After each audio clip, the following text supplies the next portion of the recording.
قالوا ادع لنا ربك يبين لنا ما هي إن البقرة تشابه علينا وإنا إن شاء الله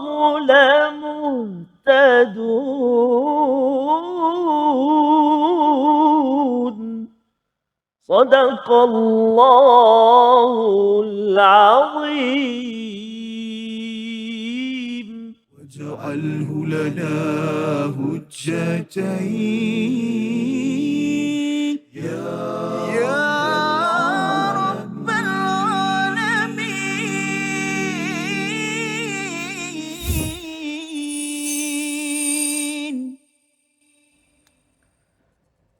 Assalamualaikum warahmatullahi wabarakatuh. Alhamdulillah wassalatu wassalamu ala Rasulillah wa ala alihi wa man walah. Syada la ilaha illallah, syada Muhammadan abduhu wa rasuluh. Allahumma salli ala sayidina Muhammad wa ala alihi wa sahbihi ajma'in. Amma ba'du. Apa khabar tuan-tuan dan puan yang dirahmati Allah sekalian? Kita bertemu dalam My Quran Time, Quran Salat Infak, untuk sama-sama kita memperjuangkan formula tidak mungkin rugi sebagaimana dinyatakan dalam surah Fatir ayat yang ke-35, untuk kita sama-sama kita melihat surah Fatir ini sebagai asas kehidupan kita.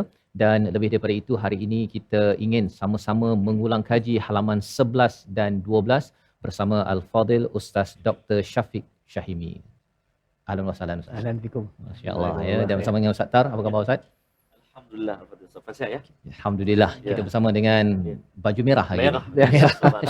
Orang Perak. Orang Perak, orang Muar. Orang Muar.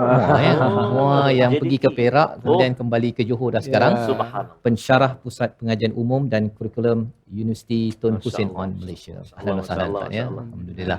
Jadi alhamdulillah pada hari ini bersama dengan tuan-tuan yang berada di studio, saya ucapkan ribuan terima kasih, terus istiqamah bersama dan juga kepada semua yang berada di rumah untuk terus kita istiqamah, kita belajar dan mengulang kaji untuk kita melihat permata-permata yang Allah bekalkan di dalam halaman 11 dan 12. Dan sudah tentunya kita tahu bahawa pengalaman My Quran Time yang pertama kita sudah pun tadabbur, tetapi bila kita pergi kepada pusingan kedua pada Quran Time 2.0 ini, kita nampak bahawa sebenarnya permata Allah yang ada dalam halaman-halaman bagi setiap ayat ini adalah tidak bertepian. Sentiasa ada yang baru, sentiasa ada pencerahan, dan kita berdoa pada Allah Subhanahu Wa Taala, Allah bukakan lagi pintu ilmu untuk kita. Kita mulakan dengan doa kita. Subhanaka la ilma lana illa ma 'allamtana innaka antal alimul hakim. Rabbi zidni ilma. Sama-sama kita melihat kepada ayat 70 yang dibacakan oleh Al-Fadil Ustaz Tarmizi sebentar tadi, yang terjemahannya mereka berkata. Siapa berkata? Iaitu di kalangan Bani Israel, mohonlah kepada Tuhanmu untuk kami agar dia menjelaskan kepada kami tentang lembu betina itu. Kerana sesungguhnya lembu itu belum jelas bagi kami, dan jika Allah menghendaki, nescaya kami mendapat petunjuk. Kita terus bersama dengan Dr. Syafiq Syahimi, bagaimana kita melihat dalam ayat ini Ustaz ya. Ada perkataan wa inna insya-Allah. Perkataan ini nampak macam biasa ya, tetapi rupa-rupanya dengan perkataan ini ianya memberi kesan yang besar. Kesan yang besar sehingga kan dengan perkataan ini mengalurkan mereka kepada la muhtadun.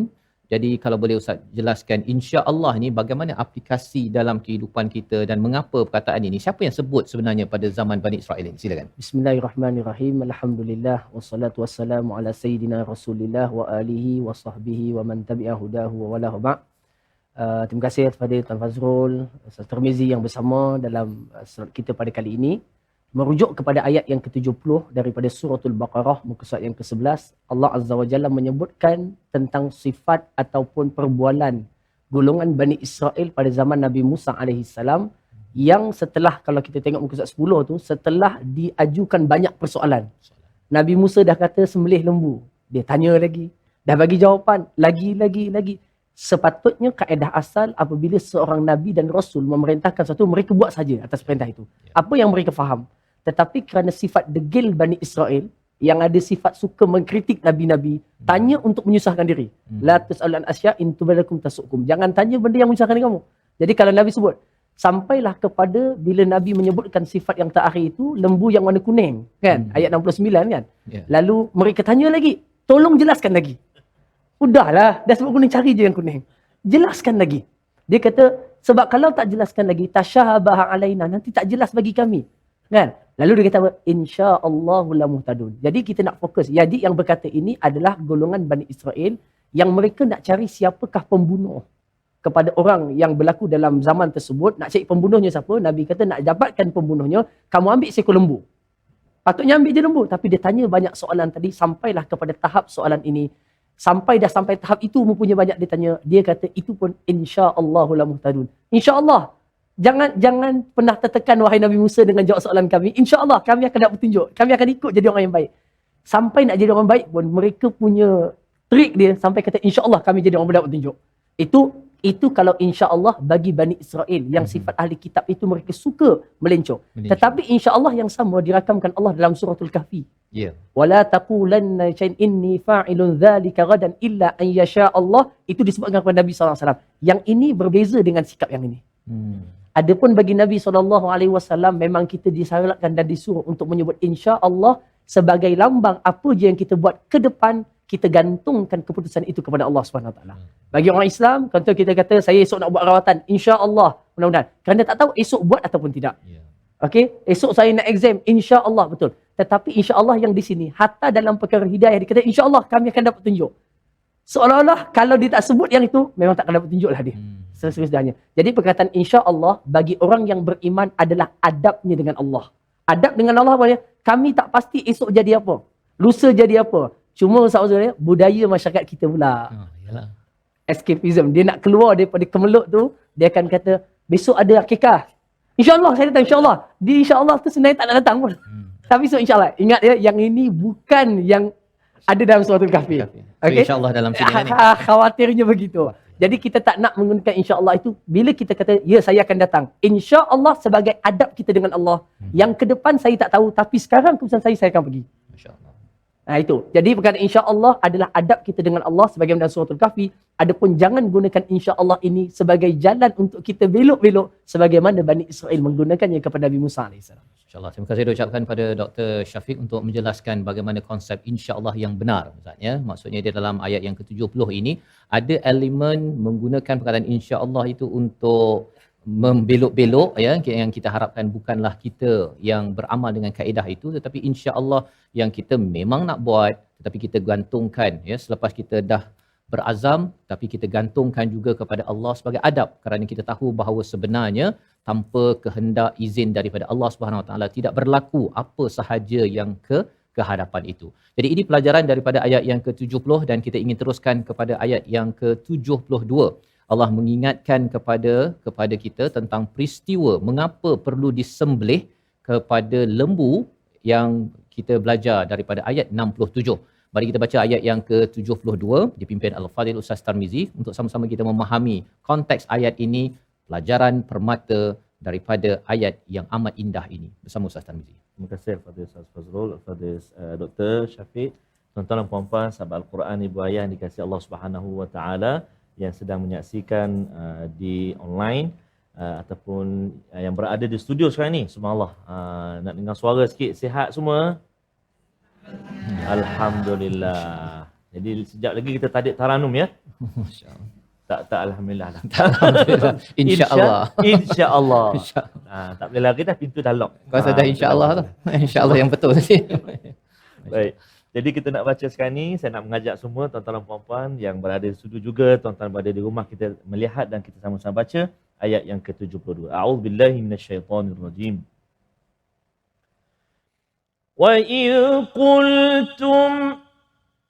وَإِذْ قَتَلْتُمْ نَفْسًا فَادَّارَأْتُمْ فِيهَا وَإِذْ قَتَلْتُمْ نَفْسًا فَادَّارَأْتُمْ فِيهَا وَاللَّهُ مُخْرِجٌ مَا كُنْتُمْ تَكْتُمُونَ والله مخرج ما كنتم تكتمون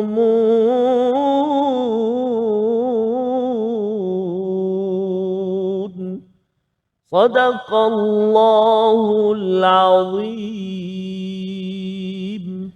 Dan ingatlah ketika kamu membunuh seseorang, lalu kamu tuduh-menuduh tentang itu. Tetapi Allah menyingkapkan apa yang kamu sembunyikan. Di dalam ayat ini, di hujung itu Allah menjelaskan Allah sebagai muhrij. Ya, ma kuntum taktumun.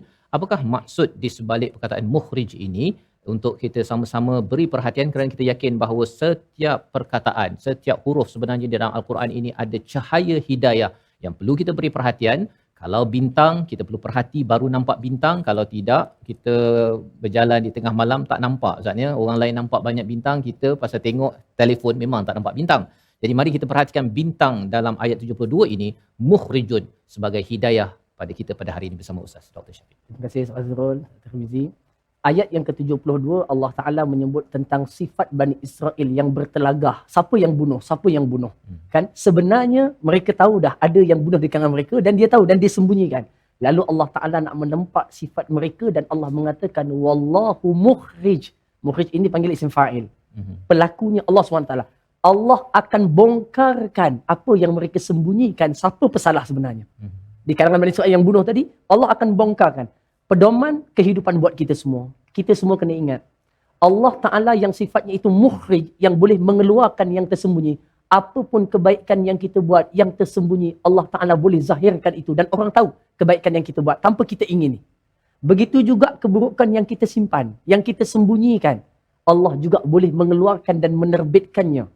Dan hadirin yang dikasihi sekalian, kerana dengan sifat Allah As-Sattar yang menyembunyikan, banyak keburukan kita tersembunyi, Ustaz Tirmizi. Kalaulah tidak ada sifat itu, Ustaz Tirmizi tak duduk sebelah saya. Tak. Dia tengok nampak saya macam-macam maksiat, macam-macam kejahatan, kelalaian saya ada. Tetapi sifat sattar Allah menutupnya. Tetapi ada perkara yang Allah Ta'ala boleh keluarkan bagi kita. Khususnya pada hari pembalasan nanti, hari akhirat nanti. Setiap perkara yang disimpan dalam dada Allah sebut dalam juzuk yang ke-30. Kami akan bongkarkan ma fis sudur, apa yang ada dalam dada manusia. Maka sifat Allah Ta'ala ini pedoman bagi semua. Sembunyi, kalau kita cuba sembunyikan apapun daripada Allah, Allah akan keluarkan dia. Kebaikan yang kita cuba simpan, ya mungkin kita mati, tetapi satu masa manusia akan sebut kebaikan yang kita lakukan tadi. Apa yang paling penting adalah buat kerana Allah dan lihat betul-betul kepada Allah. Baik dan buruk itu kita serahkan kepada Allah SWT. Yang baik Allah akan buat pada masanya, dan yang buruk kalau kita sembunyikan macam mana pun, Allah adalah mukhrij, yang dia akan keluarkan walaupun kita tidak ingini. InsyaAllah. Ya, jadi itu sebagai satu panduan kepada kita bahawa apa saja kebaikan Allah akan bongkar dan maklumkan kepada dunia. Tetapi kalau keburukan juga sebenarnya kalau ianya terus Ustaz ya, sampai memberi kesan kepada masyarakat, kita rasa macam kita boleh cover up, kita boleh tutup. Tapi sebenarnya Allah boleh bongkar pada setiap masa sebagai satu peringatan untuk terus kita mohon Allah As-Sattar terus menutup kelemahan kita. Tapi dalam masa yang sama kita perlu bertaubat kepada Allah Subhanahu Wa Taala. Kita berehat sebentar, kembali semula dalam My Quran Time, Quran, Salat, Infak. واجعله لنا هجتين يا رب العالمين.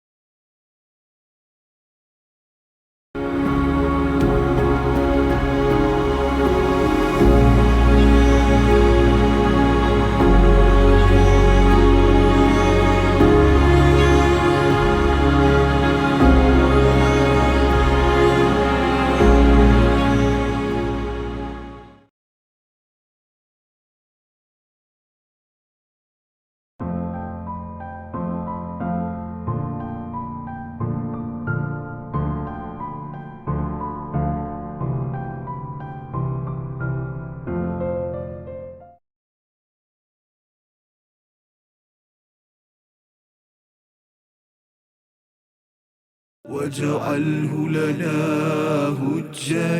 هجتين يا رب العالمين.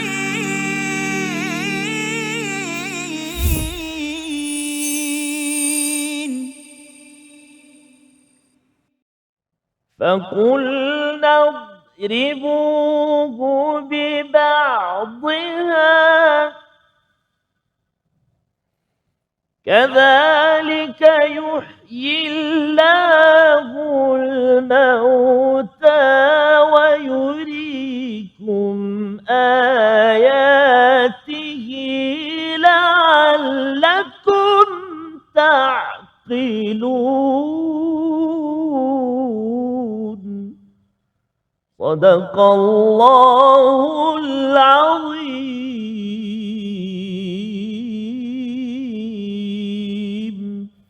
Surah Al-Azim, kita kembali dalam My Quran Time Quran Salat Infak pada hari ini untuk sama-sama kita mengulang kaji halaman 11 dan 12 yang sudah pun kita lihat, sudah pun kita belajar dalam 6 episod sebelum ini. Untuk sama-sama kita melihat bagaimana peristiwa Bani Israel, dan pada ayat yang ke-73 Allah menyatakan, lalu kami berfirman, pukullah mayat itu dengan bahagian daripada lembu itu. Demikian Allah menghidupkan orang yang telah mati dan dia memperlihatkan kepadamu tanda-tanda kekuasaannya agar kamu mengerti. Allah menghujungkan ayat 73 ini dengan perkataan ta'qilun, menggunakan akal, tetapi selepas itu pada ayat 74 dibawakan tentang hati, ya. Tsumma qasat qulubukum. Sama-sama kita baca bersama Al-Fadil Ustaz Tarmizi ayat 74, ya, sambungan ayat 73 ini, bagaimana nanti kita ingin pencerahan daripada Dr. Syafiq tentang perumpamaan yang muncul pada ayat 74 bersama Al-Fadhil Ustaz Tarmizi dahulu. Terima kasih kepada Ustaz Fazrul, Al-Fadhil Ustaz Doktor. Tuan-tuan dan puan-puan, ibu-ibu, ayah sahabat Al-Quran, kita nak baca ayat yang ke-74. Ayat dia agak panjang. Kita nak cuba bacaan murattal dengan lagu Nahawan. Kita cuba insya-Allah. Kalau satu dua selekoh tajam Ustaz yang perlu Betul. kita beri perhatian pasal Baik. panjang ni. Betul Ustaz. Jadi ayat yang ke-74 ini, masya-Allah, antara huruf yang perlu kita beri perhatian, iaitulah tentunya pada kalimah hijarah. Kal hijarah, ha pedas. Kena hati-hati kat situ supaya tak tertukar dengan ha. Fahiya kal hijarah, kan tertukar hurufnya. Jadi fahiya kal hijarah, ha pedas satu. Kemudian jumpa lagi wa inna minal hijarati, jumpa lagi ha. Kan? Dan juga antara yang perlu beri perhatian iaitulah pada kalimah lama yahbitu, lama yahbitu minha, lama yahbitu, ta kena tebal, jangan tertukar dengan ta. Lama yahbitu, Allahu akbar, kan? Jadi tertukar dengan huruf ta, sepatutnya huruf ta. Jadi jom kita cuba perhatikan selekoh-selekoh tajam tadi, kita jaga supaya selamat insya-Allah taala. Mari kita baca sama-sama. Ayat 74 Safas. A'udzu billahi minasy syaithanir rajim. Tsumma qasat qulubukum min ba'di dzalika fahiya kal hijarah فهي كالحجارة أو أشد قسوة وإن من الحجارة لما يتفجر منه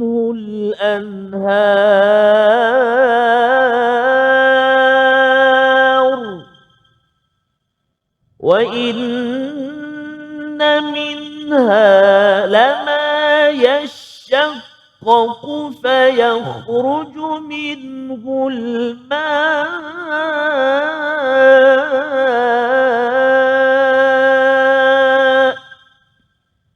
وإن منها لما يهبط من خشية الله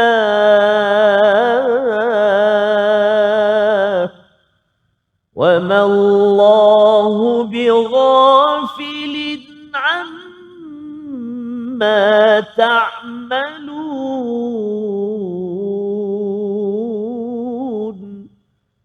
صدق الله العظيم.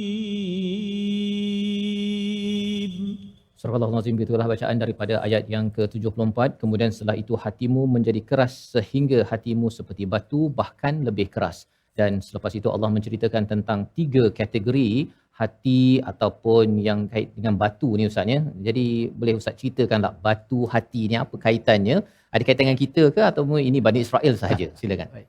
Terima kasih. Bismillahirrahmanirrahim. Para penonton semua yang dikasihi Allah Subhanahu Wa Taala sekalian, pada ayat yang ke-74 Allah Taala menyebut kemudian menjadi keras hati mereka. Kalau ikut hati tu dia macam itulah lembutnya, fizikalnya. Ya. Tetapi Quran menggunakan perkataan qasa iaitu keras. Lepas tu keras tak diumpamakan dengan besi. Diumpamakan dengan batu. Kerana besi walaupun dia keras kalau dipanaskan dengan api dia akan cair. Berbeza dengan batu. Dan kalau buka surah Al-Baqarah muka surat yang awal Allah Taala sebut waquduhan nasu wal hijarah. Bahan bakar api neraka itu adalah manusia dan batu. Sifatnya itu adalah sangat keras, sangat kuat dan kalau dipanaskan ianya sangat panas sebab tu tungku tu dengan batu. Kan? Arang batu ya. Arang batu. Dan tu summa qasad kemudian boleh menjadi keras hati mereka Bani Israel yang jahat, kritik para nabi, selalu mempersoalkan nabi. Selepas semua persoalan, kritikan, menjawab nabi, tak dengar kata nabi, fahiyakal hijarah. Hati itu menjadi seperti batu. Itu tak apa lagi. Tetapi Allah menyebutkan au asyaddu qaswah. Bahkan hati manusia boleh jadi lebih keras daripada batu. Bukan macam batu, lebih keras daripada batu. Kita kata hati kamu keras macam batu. Hati kering. Kering tak teruk sangat. Ini hati keras bahkan lebih dahsyat daripada batu, sangat keras. Hadirin sekalian, apa kesan hati kalau keras? Allah Ta'ala sebut dekat bawah tu, saya tak payah ulangkan makna dia. Kalau batu yang keras boleh keluarkan air mengalir. Batu yang keras dia boleh pecah kerana takutkan Allah. Tapi hati yang keras tidak ada kebaikan yang keluar daripadanya. Tak ada kebaikan yang keluar daripadanya. Dan hati yang keras adalah maknanya apa dia? Orang yang hatinya langsung tidak ada rasa untuk kembali kepada Allah. Khusyuk kepada Allah. Ada rasa nak ingat Allah. Tak ada. Ini punca kerana hati itu boleh lembut dan boleh keras. Hati yang lembut, hati yang kalau diberikan tazkirah dan ingatan, dia terus kembali kepada Allah. Dia baca Quran, dia kembali kepada Allah. Tapi hati kalau dah keras, bagi tazkirah, duduk depan khatib pun Jumaat, tak jadi apa. Okey, kita panggil tok guru paling besar sekali tazkirahkan dia pun boleh tak jadi kalau hatinya keras. Sebab itu tempat hidayah adalah hati dan Allah Taala menyebutkan. Baik, saya ambil sikit je Ustaz Fazrul. Kalaulah hati itu keras, apa punca dia jadi keras?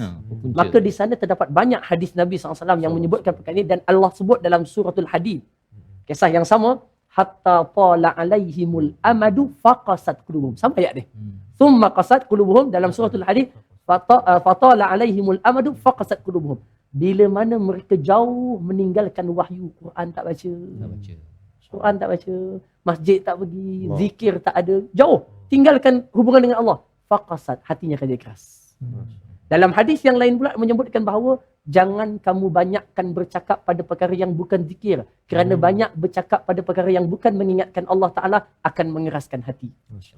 Jadi ini semua faktor mengeraskan hati dan untuk lembutkan balik hati tak ada jalan lain melainkan zikrullah dan dekat dengan wahyu. Sebab itu perjuangan Quran Time kita ni nak membumikan Quran kepada manusia untuk lembutkan hati manusia. Kalau hati keluarga lembut, hati masyarakat lembut, negara akan memiliki negara yang rahmah.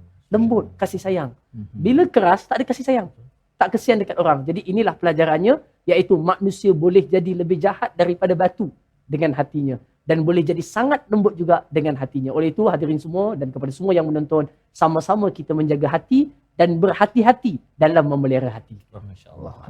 Jadi itu adalah pesanan daripada Dr. Syafiq sebentar tadi, di mana jangan sampai kita tak berzikir, ya, tak baca Quran yang lama, tak pergi masjid, tempat-tempat yang mendekatkan diri kita pada Allah Subhanahu Wa Taala. Dan di hujung ayat 74 tadi pun Allah menyatakan wa mallahu bighafilin amma ta'malun, ya, maksudnya jangan sampai Allah memang tak lalai, jangan sampai kita yang lalai. Allah tak pernah lalai dan kelalaian kita itu disebabkan sibuk sangat Ustaz, ya. Sibuk memanglah nak cari duit juga, ya, tetapi jangan sampai cari duit itu terlalai, duit ke rezekinya itu semua datang daripada Allah. Kita kena kembali cepat-cepat. Jangan sampai di hujung-hujung, ya, menunggu usia hujung, rupanya sudah terlambat. Dan peranan ini dijelaskan pada ayat yang ke-78, ya. Sama-sama kita baca ayat 78 ini untuk kita melihat apakah salah satu daripada kelalaian yang berlaku pada Bani Israel. Ayat 78 bersama Al-Fadhil Ustaz Tarmizi. Terima kasih kepada Ustaz Fazrul, Al-Fadhil Doktor, tuan-tuan dan puan-puan sahabat Al-Quran. Dalam ayat yang ke-78 ni ada satu kalimah yang saya nak dengar tuan-tuan dan puan-puan sebut. Kan? Ibu ayah sekalian, boleh ya? Iaitulah pada kalimah ummiyuna. Wa minhum ummiyuna. Ummiyuna. Cuba. Wa minhum ummiyun.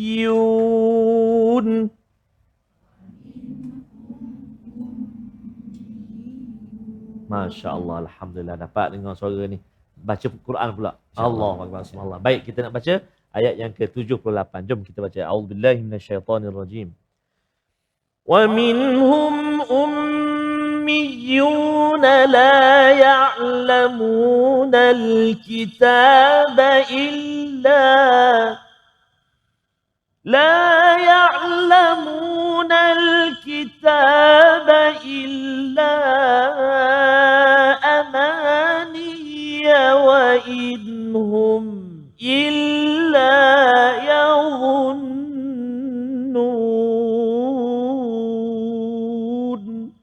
صدق الله العظيم.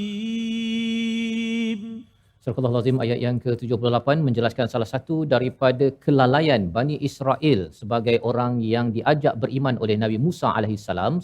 Pelajaran untuk kita yang diseru oleh Nabi Muhammad sallallahu alaihi wasallam untuk beriman, tetapi apakah jenayah yang berlaku pada zaman dahulu? Kita berehat sebentar, kembali semula selepas ini dalam My Quran Time, Quran Salat Infaq insya-Allah. واجعله لنا هجتين يا رب العالمين.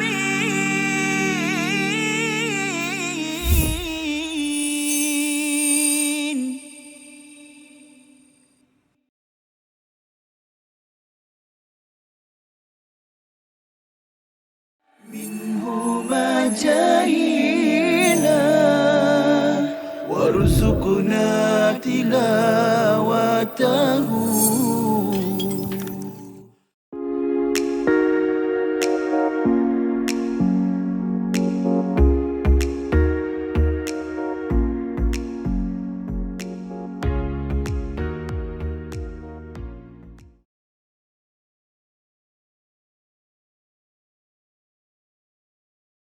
واجعله لنا هجتين يا رب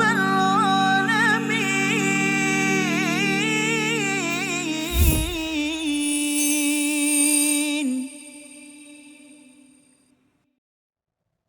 ومنهم أميون لا يعلمون الكتاب إلا أماني لا يعلمون الكتاب إلا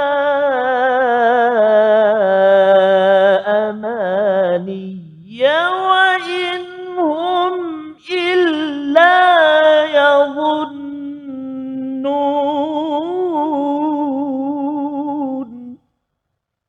صدق الله العظيم.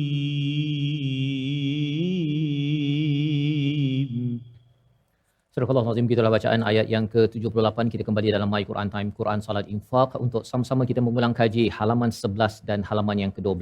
Pelajaran demi pelajaran daripada Bani Israel pada zaman dahulu, bukan untuk sekadar kita melihat sejarahnya, tetapi kita mengambil pelajaran agar ia tidak berulang dalam umat Nabi Muhammad sallallahu alaihi wasallam. Dalam ayat yang ke-78, dan di antara mereka ada yang buta huruf, tidak memahami kitab Taurat kecuali hanya berangan-angan dan mereka hanya menduga-duga. Terus bersama dengan Dr. Syafiq untuk menjelaskan apa maksud ummiyun dalam ayat ini dan mengapa Allah menemplak mereka ini sebagai amani, sebagai satu pelajaran juga untuk kita. Ustaz, sila. Bismillahirrahmanirrahim. Ayat yang ke-78 setelah Allah menceritakan sifat keras hati Bani Israel tadi, pada ayat 78 Allah Taala menyebut di kalangan mereka, Bani Israel itu ada satu golongan namanya ummiyun. Dan perkataan ummiyun ini dia perkataan ummi. Okey, ummi digunakan dalam bahasa Arab artinya orang yang tak pandai. Orang yang tak boleh menulis, orang yang tak boleh memahami. perkataan ini kalau disandarkan kepada Nabi kita Muhammad sallallahu alaihi wasallam, ianya adalah sikap terpuji. Terpuji. Kerana menisbahkan ummi kepada Nabi, membenarkan Quran itu bukan dari Nabi. Tetapi ummi kepada selain Nabi adalah perkara yang merosot, yang buruk. Tak pandai baca, tak pandai menulis. Dan ini adalah sikap sebagian Bani Israel yang ummi, yang awam, yang tak pandai baca Taurat, tak tahu, tak faham Taurat. Mereka cuma angan-angan je ikut pegangan yang mereka ada.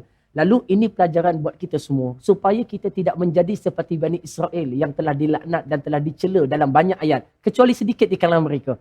Iaitu sebagai orang Islam, kitab ada di tangan kita.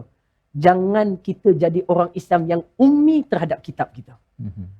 Hadirin semua, satu perkara yang kadang-kadang kita menakutkan. Kadang-kadang berada di Menara Gading, tempat ilmu yang paling tinggi dipelajari. Tetapi mungkin masih ramai orang yang tak boleh baca Quran.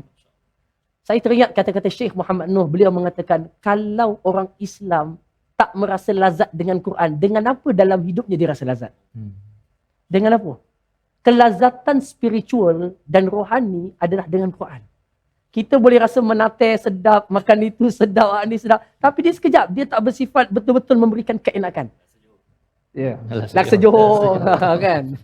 Putu piring dan sebagainya. Jadi, tetapi bagi orang Islam yang memiliki iman, kelazatan iman yang sebenar kemuncaknya bila berinteraksi dengan Quran. Oleh itu saya memberikan pesanan dan ingatan daripada Quran kepada semua. Jangan kita menjadi orang Islam yang ummi. Yang hanya ada Quran, harganya pula mahal, 200, beli dekat Mekah pula, salut emas pula. Berat pula tu. Kan? Tetapi tidak boleh menuturkannya dengan perkataan yang baik. Daripada hujung kampung sampailah ke universiti yang paling tinggi. Setiap peringkat mesti berusaha untuk berjihad, memastikan umat Islam tidak buta Quran. Yang pertama. Barulah dia akan pergi kepada baca, kemudian faham. Kemudian barulah bertindak dengan amal. Maka perjuangan kita semua, para penonton, para pendengar yang kasih sekalian, berusahalah sepenuhnya. Okey, saya bersama dengan keluarga di kampung, kita buat satu tempat ngaji, kita panggil 6 orang tu. Belajar Quran percuma sejak 4 tahun yang lalu. Tujuannya kita nak orang kampung, yang saya asal daripada kampung, saya nak semua orang dapat belajar Quran dan dapat merasai lazatnya Quran.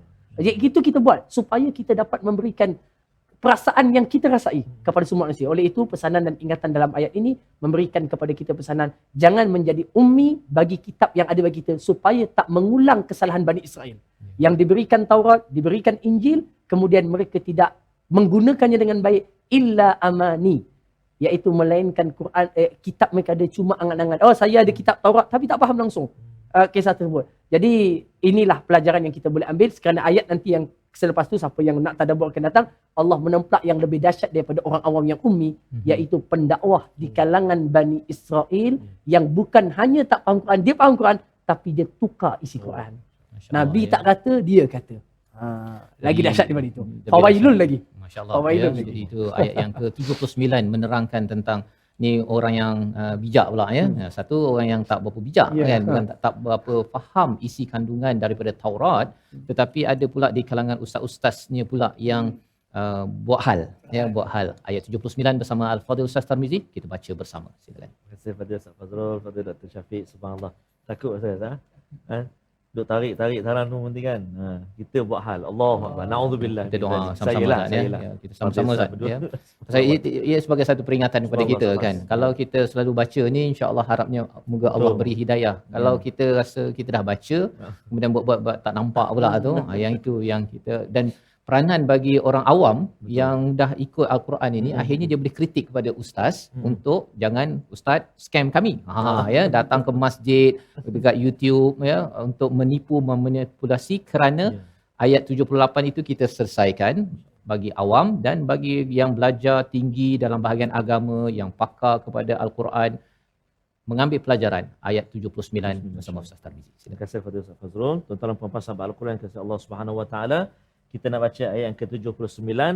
Bunyi ataupun maksud disebut sedikit tadi bayangannya oleh Al-Fadhil Doktor dan juga Al-Fadhil Ustaz Fazrul, agak tegas. Maka jom kita cuba dengan taranum ras, muratal ras yang agak tegas sikit bunyi dia, insya-Allah. A'udzubillahi minasyaitonirrajim. فويل للذين يكتبون الكتاب بأيديهم ثم يقولون هذا من عند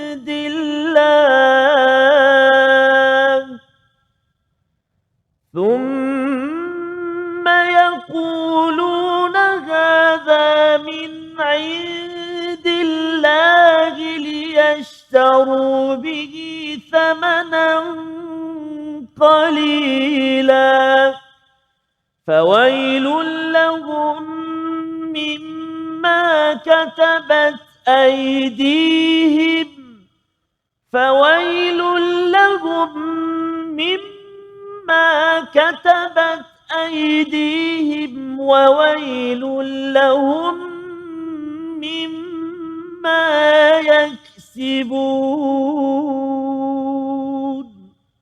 صدق الله العظيم.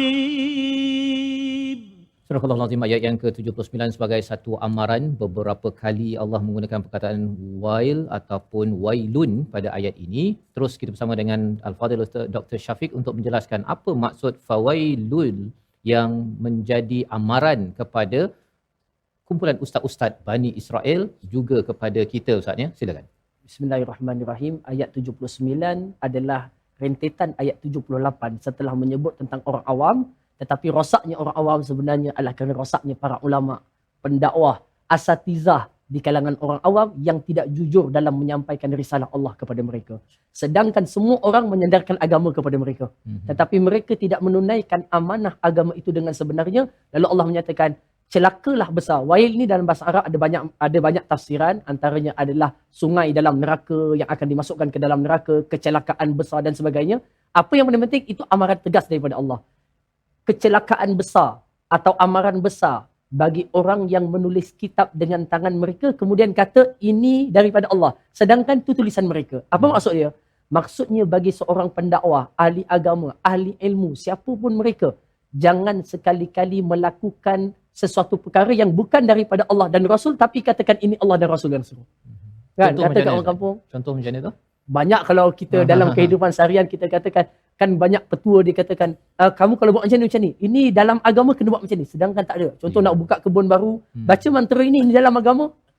Kalau kamu tinggalkan rumah, buat nasi ambang tak? Nasi ambang tu orang Jawa punya kan. Nasi ambang ini, kemudian baca sikit-sikit ayat ni, terbalik kat ayat ni, terbalik kat ni. Ini Quran dia kata. Sedangkan itu adalah pujaan sebagai contoh. Merosakkan akidah dan i'tiqad. Okey, itu satu contoh. Ataupun mereka mengatakan Quran ini ada benda yang boleh diambil, ada yang boleh tak diambil. Kerana Allah sebut nanti manan sakh min ayatin contohnya. Kesilapan mereka. Mereka ustaz, mereka asatizah. Sebagai contoh, ini kesempatan. Dalam masa yang sama ada dua kerosakan yang terkait dengan wahyu ataupun kitab, iaitu orang yang ekstrim atau melampau dalam berinteraksi sehingga luar daripada batas dia. Dan jenis yang kedua adalah meninggalkan jauh daripada makna Qurannya. Nabi sebut dalam hadis, ada 3 golongan yang kamu kena muliakan dia. Memuliakan dia macam kamu mengagungkan Allah SWT. Antaranya adalah memuliakan orang tua Islam yang telah beruban. Kemudian Nabi sebut lagi adalah memuliakan hamilul Quran ghaira ghafin ghalin wala jaf. Orang yang menanggung Quran, ahlul Quran, tapi dia tak melampau. Tak melampau maknanya, ayat tu sebenarnya bukan itu maknanya. Tak ditafsirkan secara ekstrim. Sehingga keluar daripada batas roh agama. Ataupun dia tahu Quran tapi ditinggalkan Quran. Dia baca Quran, itu bukan roh makna Al-Quran. Pengajaran pada ayat 79 kepada semua para pendakwah. Jangan sekali-kali kita menyandarkan kepada Allah dan Rasul atau Quran apa yang bukan daripada Quran dan Allah dan Rasul. Dalam masa yang sama, kalau itu daripada Allah tu, jangan kamu nafikan itu daripada Allah dan Rasul. Jangan mengurang dan jangan menambah. Kerana agama Islam telah sempurna diturunkan Allah SWT, maka pedoman dan hidayah dalam Quran adalah telah pun lengkap. Maka seruan saya kepada semua para asatizah, para ustaz, kefahaman kita mesti dilentur dengan Quran. Bukan kefahaman Quran dilentur dengan kita.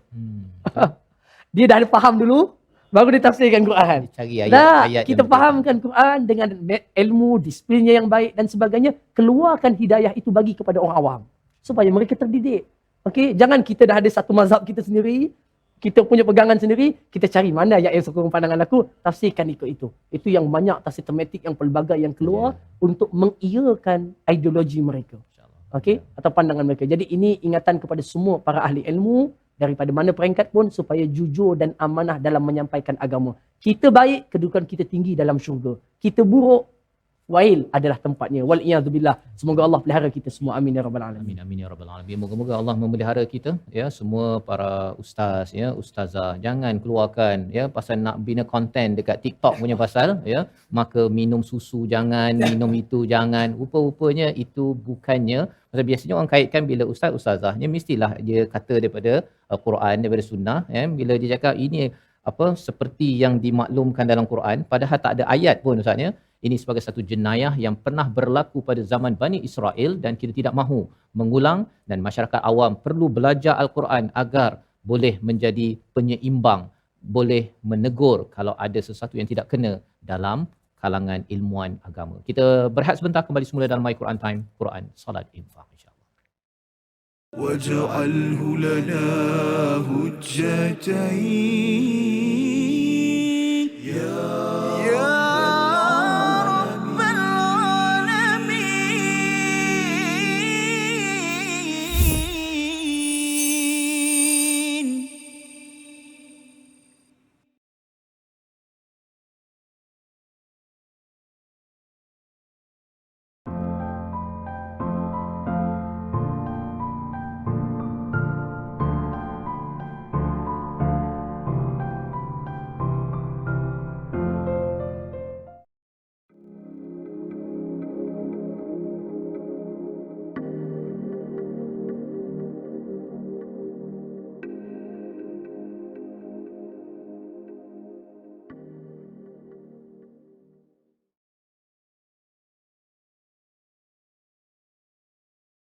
واجعله لنا هجتين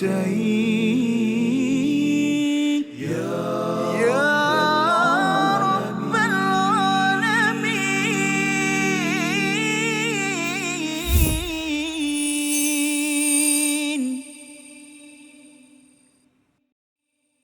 بلى من كسب سيئة وأحاطت به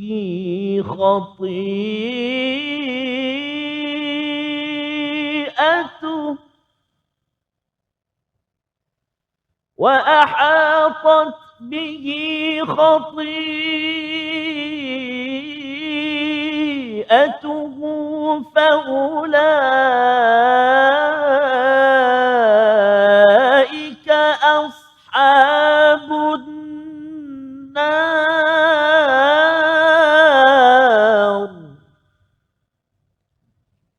هم فيها خالدون.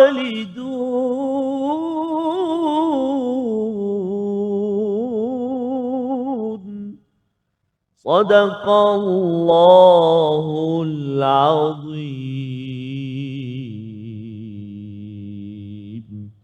Surah Al-Nazim ayat yang ke-81 daripada surah Al-Baqarah. Kita kembali dalam My Quran Time, Quran, Salat, Infak untuk sama-sama kita mengulang kaji halaman yang ke-11 dan 12. Dan apakah maksud ayat yang ke-81?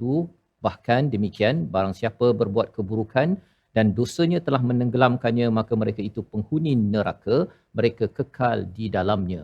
Bila membaca terjemahan ini, bagi yang tidak mendalami isinya Ustaz ya, dia akan merasakan kalau saya buat keburukan, maka akhirnya akan menjadi ashabun nar. Ingatkan sekejap-sekejap je, tapi kekal di dalam selama-lamanya. Hum fiha khalidun. Ini sebagai ayat yang amat mengerikan. Tetapi apa kefahaman sebenar ya istilah sayyi'ah yang ada pada ayat 81 ini, dan apa maksud wa ahatat bihi khati'atuh ini, agar kita sama-sama mengambil panduan pedoman daripada ayat 81. Silakan. Bismillahirrahmanirrahim. Terima kasih Ustaz Fazrul, Ustaz Tirmizi atas bacaan yang telah diberikan tadi. Dalam ayat yang ke-81 Allah Ta'ala sebut dan mereka yang telah melakukan kejahatan tadi. Kejahatan ni refer dekat yang atas tu. Okay, ada dua kejahatan. Yang pertama tadi dia buat tukar ayat Quran, tukar wahyu, tukar Taurat. Kemudian kata ini daripada Allah. Tujuannya satu, Ustaz Fazrul tersebut tadi, TikTok tadi tu, tujuannya nak dapat subscribers yang ramai, nak dapat pulangan wang daripada YouTube, daripada media sosial, liyashtaru bihi samanan qalila. Satu kesalahan dah. Tapi yang berat lagi adalah dia mengatakan ini daripada Allah, sedangkan Allah tak turunkan itu. Menyandarkan satu kepada Allah. Kalau kita bohong, satu pembohongan, okey. Tapi kalau kita bohong dan kita kata Allah yang kata begini, itu lagi berat. Okey, sebab tu Nabi kata berbohong ke atasku tidak seperti bohong ke atas orang yang lain. Okey, jadi bohong ke atas Nabi adalah berat. Ahli kitab yang disebutkan kekal dalam neraka, dia buat pembohongan kepada Allah. Dia kata ini Allah kata sedangkan Allah tak kata. Satu. Kemudian dia buat satu agreement bohong. Dia katakan waqalu lan tamassana an-nar illa ayyaman ma'dudah. Dia kata tak apa, kita ni kalau salah pun buat kerja jahat ni pun masuk neraka 2-3 hari je. Lepas tu keluar balik. Soalannya bila dia buat agreement dengan Allah masuk 2-3 hari je. Ya. Pandai-pandai dia aja. Ini kesalahan besar. Kesalahan besar. Jadi ini perkara yang sangat berat dan banyak ajaran sesat macam tu. Dia kata jadi pengikut saya nanti tak ada masuk neraka. Kita fast track terus masuk dalam syurga Firdaus. Yang Berani. atas sekali. Contohnya begitu. Bila kamu buat perjanjian dengan Allah, tak ada perjanjian. Jadi sifat ini zaman kita ada, zaman dulu Allah Taala jadikan pedoman untuk kita ikut. Illa ayyaman ma'dudah. Allah kata qul attakhadtum indallahi ahdan. Bila kamu buat perjanjian dengan Tuhan? Tak ada perjanjian kamu buat Tuhan tapi kamu katakan itu. Lalu ayat ke-81 memahamkan kita kenapa kekal dalam neraka. Pertama kerana pemdustaan yang besar dan perkataan sayi'ah, banyak ahli tafsir mengatakan sayi'ah adalah syirik, kekufuran disebabkan kerja di atas tadi. Tukar ayat Quran, okey, seleweng ayat Quran, sandarkan kalam Allah yang bukan kalam Allah, itu adalah satu kesalahan. Wa ahatat bihi khati'atuhu. Kalau setakat buat salah, Ustaz Fazrul, kalau kita sebagai orang Islam, insya-Allah kalau kita salah, Allah tak akan kekalkan kita dalam neraka. Insya-Allah Allah bagi pengampunannya. Buat benda baik, innal hasanat yuzhibun as-sayyi'at. Buat benda baik, terpadam buat benda yang jahat. Itu kemurahan Allah kepada kita. Tetapi dekat sini ahatat. Ahatat ni yang jadi problem bagi mereka. Apa dia? Dia punya jahat tu orang kata tak boleh bincang lagi dah. Lampau-lampau lah. Melampau segala segi jahat, lawan Nabi, lawan Allah, tukar ayat Quran seleweng makna, tipu pengikut. Ahatat belaka jahat dah. Allah haramkan ini, dia halalkan. Hari Sabtu tak boleh jadikan boleh, apa lemak tak boleh jadi. Macam-macam dia buat. Ahatat bihi. Maknanya apa dia? Hadirin semua. Dia kait dengan ayat apa hati keras tadi. Kalau kita buat kesalahan terlalu banyak sampai tenggelam kita, hati kita dah keras, semua kesalahan kita tak akan rasakan itu kesalahan. Kita buat apa pun kejahatan, tetapi jahat yang paling buruk dalam ayat ini, sayi'ah ataupun syirik, adalah ibu bagi segala kejahatan. Kalau orang dah buat syirik, dia tak akan kisah buat apa je kejahatan di bawah itu. Sebab itu benda paling besar bagi kita yang Allah telah nikmatkan kita semua, tuan-tuan, semua kita. Nikmat besar Allah bagi kepada kita. Kita adalah beriman. Percaya bahawa Allah Tuhan kita, Nabi Muhammad Rasul utusan Allah. Dengan iman itu, kita masih ada lagi rasa kalau buat jahat, menipu orang, ambil utang tak nak bayar ke, apa ke, buat alasan itu. Kita ada rasa lagi. Tetapi sampai bila dah ahatat bihi khati'atuhu, kesalahan telah menenggelamkan dia, mengelilingi dia sampai dia tak rasa. Ini perkara yang sangat berat. Sebab itulah kesannya adalah hum fiha khalidun, kekal dalam api neraka Allah Subhanahu wa taala, dan kita mohon kepada Allah perlindungan daripada sifat ini dan dikekalkan Allah dalam api nerakanya dengan kepemurahan Allah. Insya-Allah selama kita mati dalam keadaan beriman, kita ada chance untuk dapat keampunan Allah dan akhirnya insya-Allah kita akan masuk ke dalam syurga Allah Subhanahu taala. Semoga Allah pelihara kita dan keluarga kita, seluruh umat Islam daripada sifat tersebut. Amin. Ya, jadi itu adalah kefahaman daripada ayat yang ke-81 sebentar tadi Ustaz ya. Maksudnya bila bercakap tentang sayyi'ah tadi itu, salah satu yang utamanya keburukan itu syirik. Ya, syirik itu yang akan menyebabkan wa ahatat bihi khati'atuhu, itu dia akan menyebar ya dalam hubungan dengan manusia. Kadang-kadang kita nampak orang yang melakukan syirik ini, Islam ke tak Islam ke, nampak macam baik je. Ya, dia tolong orang, dengan anak okey, dengan isteri okey, tetapi rupa-rupanya dia menjadi punca Ustaz ya. Punca kalau kita tengok kalau zaman Abu Talib ataupun Abu Jahal itu kira orang kira ternama baik di Mekah itu, tapi bila ada syirik itu dia menyebar ya, menyebar menjadi sombong, tidak dapat menerima kebenaran, dan ini perkara yang perlu kita beri perhatian. Kalau orang Islam ni Ustaz, satu contoh syirik yang perlu kita jaga apa antaranya yang perlu kita beri perhatian? Konteks umat Islam pada saya dalam perkara pegangan. Pada zaman hari ini, saya bagi contoh dekat TikTok, zaman TikTok kan, perasan ada budak yang main kad tu, dia kata okey tengok sini apa kamu punya masa depan begini. Orang ni pula begini. Sehingga akhirnya perkara masa depan, anak-anak muda ni kita takut dalam keadaan mereka. Mereka percaya dengan bacaan kawan dalam TikTok tu yang tunjukkan okey kamu punya animasi ni, ini kamu begini dan begini. Sehingga menjadi satu keyakinan bahawa penentunya dengan bacaan tersebut bukan daripada Allah. Banyak. Dan syirik yang lain kalau kita nak sebutkan dalam media sosial, ya Allah, menakutkan. Suasana zaman menakutkan. Kalau tidak ada iman, khawatir semuanya akan tenggelam. Sebab itu hadir semua perjuangan kita banyak, kerja kita besar. Janganlah kelahi dalam perkara yang kecil. Ya, itu mesej penting Jangan untuk kelahi dalam sama-sama perkara yang kecil. ya, benda kecil-kecil itu kita berbeza tak apa ya, tetapi perkara utama sayyi'ah yang menyebabkan menjadi ashabun nar itulah yang perlu kita perjuangkan. Moga-moga Allah memimpin diri kita, keluarga kita terhindar daripada gejala pada ayat 81 sebentar. Di hujung ini mari sama-sama kita berdoa pada Allah dan kita berdoa dipimpin Al-Fadhil Ustaz Dr. Syafiq. Silakan. Bismillahirrahmanirrahim. Alhamdulillahirabbil alamin wa bihi nasta'in wassalatu wassalamu alal mab'uts rahmatan lil alamin sayyidil ghurril muhajjalin. Allahumma salli wa sallim ala sayyidina Muhammadin wa ala ali sayyidina Muhammad. Ya Allah ya Tuhan kami, hidayahkanlah kami dengan hidayah Al-Quran. Penuhkanlah kehidupan kami dengan cahaya Al-Quran. Sinarilah kehidupan kami dengan ketenangan dan kedamaian Al-Quran. Indahkan akhlak kami dengan keindahan Al-Quran. Ya Allah, ya Tuhan kami, kurniakan kefahaman kami terhadap Al-Quran. Dan kurniakan kepada rezeki untuk beramal dengan segala perintah Al-Quran. Ya Allah, ya Tuhan kami, jadikanlah zuriat keturunan kami zuriat yang soleh dan solehah dengan keberkatan Al-Quran. Dan matikanlah kami, ya Allah, dengan mendapat syafaat Al-Quran. Masukkanlah kami ke dalam syurga-Mu dengan keberkatan Al-Quran. Ya Allah, ya Tuhan kami bermohon kepadamu, ya Allah. Jadikanlah pengakhiran kalam kami dalam hidup ini adalah dengan kalam Al-Quran, ya Arhamar Rahimin. Dan kurniakanlah keberkatan pada negeri dan negara kami di bawah lembayung Al-Quran. Dan jadikanlah segala sistem yang menaungi kami adalah merupakan sistem Al-Quran yang akan memberikan kesejahteraan kepada keseluruhan umat yang hidup di dalam negaranya, ya Allah, ya Arhamar Rahimin. Rabbana zalamna anfusana wa in lam taghfir lana wa tarhamna lanakunanna minal khasirin. Rabbana alayka tawakkalna wa ilayka anabna wa ilaykal masir. Wa sallallahu ala sayyidil mursalin wa ala alihi wa sahbihi ajma'in walhamdulillahi rabbil alamin. Amin amin ya rabbal alamin. Kita memohon Allah mengabulkan doa kita pada hari ini dan saya mengucapkan ribuan terima kasih kepada Dr. Syafiq Syahimi datang jauh daripada Paguh ya pada hari ini untuk sama-sama berkongsi permata dan diharapkan ianya menjadi bekalan kita Ustaz ya sepanjang kehidupan, berteraskan kepada apa ayat yang telah pun kita belajar, ulang kaji sebentar tadi. Dan jangan lupa tuan-tuan untuk terus bersama dalam tabung gerakan Al-Quran sebagai satu kesungguhan kita memperjuangkan Al-Quran, kita menemukan orang-orang yang memerlukan ya program-program pelbagai agar Quran ini bersemadi dan masuk ke dalam setiap sanubari hati insan ahli keluarga kita dan terus kita istiqamah menuju Allah Subhanahu Wa Taala. Kita bertemu lagi dalam My Quran Time, episod baru pada hari esok. Baca Quran, terus pastikan solat dan infak pada setiap masa. Assalamualaikum.